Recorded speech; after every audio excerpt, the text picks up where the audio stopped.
د خوست اطلاعات او کلتور ریاست ځوانانو چارو امریت له لوري هغه د ښوونځیو زده کوونکي او د مدارسو طالب العلمان تقدیر شول چې د 1404 کال وروستیو ازموینو کې لومړۍ درجې سره نورو ټولګیو ته بریالي شوي وو. د اطلاعات او کلتور ریاست مسؤلینو په خبره چې دوی له دغه تشویقي برنامې هدف د زده کوونکو هڅونه او درس ته تشویق دی.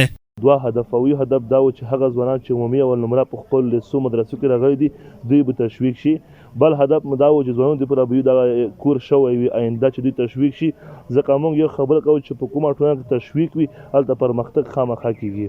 او موږ سره په دې کې د 12 ولسوالیو نه 3 واحدونه او د مرکز نه 280 کسون ولټول، هم د مدرسو او هم د لیسو.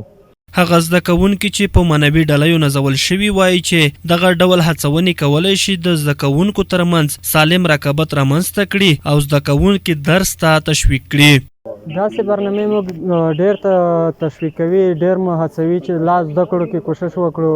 څوک چې د مکتب څخه عمومي اول نمرګان فارغ شوي دي هغوی ته تشویق ورکوي چې تعلیم ته نوره مو هڅېږي، او څوک چې د پوهنتون څخه فارغ شوي دي عمومي اول نمرګان هغوی ته تشویق ورکوي تر څو په خپلو وظیفو کې خپلو کارونو کې لا وهڅېږي، تشویق شي. زده کوونکي ډېر تشویق کولی شي چې لا زده کړې وکړي او په زده کړو کې یې زیاتوالی راشي.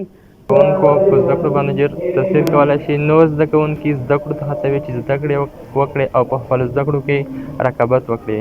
همدارنګه په راتلونکي کې دا غونډې د زده کوونکو مثبت اغېز درلودلی شي او د دوی پر زده کړو او همدارنګه د سالم رقابت لپاره دا رغنده رول لري. ټول ته داسې یو موټی غوندې ښکاري، ټول ته یو بل ته مینه ورکړه، محبت یې ورکړه او د مدرسې د مکتب پر مزاوټون چې د هغه په ختمېدو د ورې پورې په ختمېدو دی او د زده کوونکي کولی شي چې د یو بل سره محبت وکړي او د علم دا کچه نوره هم لوړه کړي.